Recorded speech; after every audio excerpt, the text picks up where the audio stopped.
Today, I am reminded that life is beautiful and nature is incredible. I am also reminded about my place in this world. Most of us love to watch nature, but we only focus on its beauty. We want to go hiking where it's safe, be approached by a beautiful young fawn, and pet it while we listen to the birds singing near a natural stream. We fail to remember that there truly is a circle of life. The perfect balance needs to be kept, and sometimes it takes time to know what the balance is.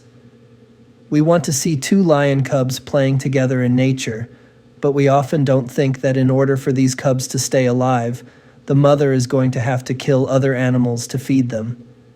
The cubs will have to learn to do this as well if the species is to survive. That means there is a good chance that the fawn that you want to pet by the riverside is going to be killed and eaten.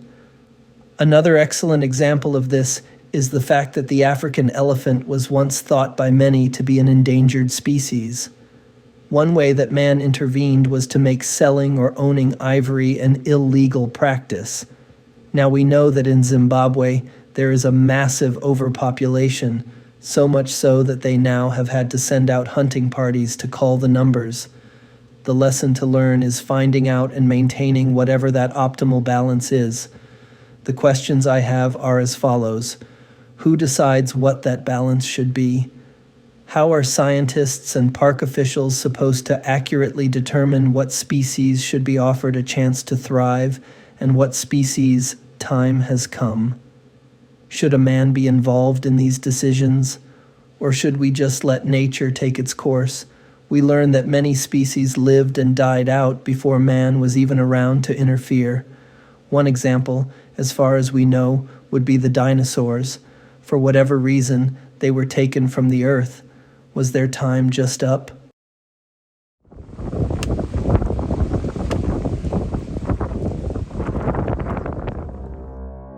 This evening we got to see nature in action. Our guide parked the Jeep in a clearing near a pond. 3 wildebeests were grazing in the field. By the time we'd arrived, the lions were already watching the beautiful animals, preparing to move in on them. Viewer discretion. Be advised that what you are about to witness may disturb some viewers. As we sat in the Jeep, watching this event unfold, we were approached from behind by around a dozen lions. Lucky for us, they weren't interested in people at that time. They already had their sights set on the wildebeests up ahead. We watched in awe and horror as one lion jumped up onto a wildebeest, and then the others arrived and slowly overtook the giant creature. One girl in our group even started bawling and had to hide her face in her husband's shoulder.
Once the wildebeest was taken down, most of the pride went after another one.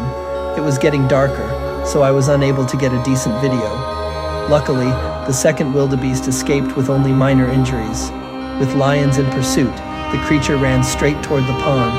The lions stopped following because they were afraid of the hippopotamuses that watched from inside the pond.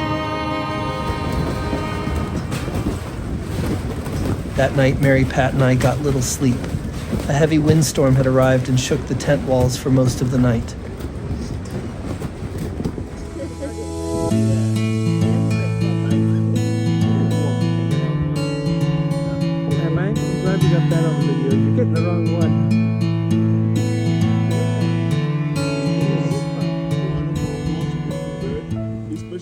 The following morning, we found ourselves going back to the site of last night's event so that we could see the progress the lions had made on their kill. I asked our guide how we could park so close to a lion and have it hardly pay any attention to us. He explained that from the lion's perspective, the Jeep we were sitting in was one giant beast, a beast too large for him to take down. The lions tend to pay us little attention unless the passengers are loud and moving around a lot. For this reason, it's best to not bring younger kids on these safaris.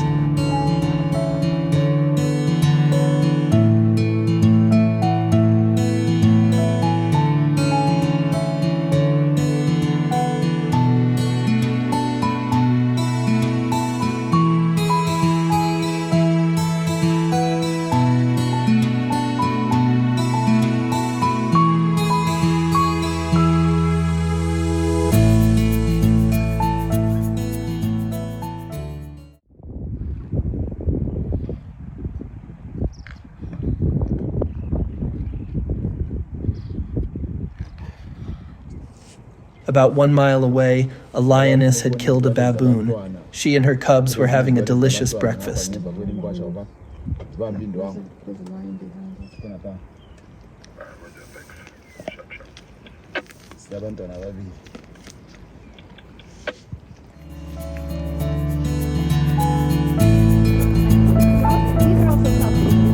are also called canoes because of the way they fall.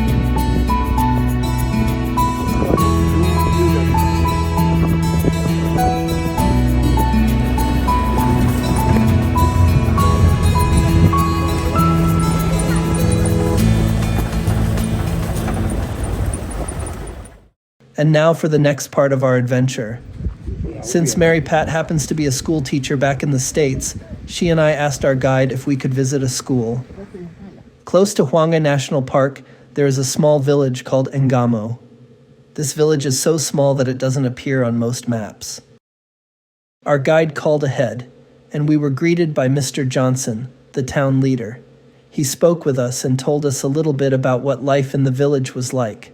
The locals believe in polygamy, but only one man in the village has more than one wife. Mrs. Johnson showed us around the neighborhood, including the places where they prepare meals and gather as a family. They were very warm and inviting.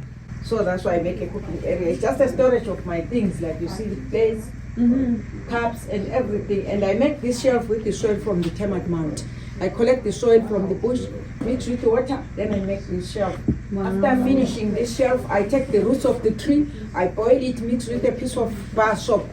Then I make it like a porridge. Then I paint it, I come out with this color. Wow. So that smoke is just turning for outside. But here the smoke is just turning around, getting in my eyes, getting in my lungs. Because the smoke is dangerous, especially to our lungs. Eyes. So that's why I make a cooking area. It's just a storage of my things, like you see the plates, cups and everything. And I make this shelf with the soil from the termite mound. I collect the soil from the bush, mix with the water, then I make this shelf.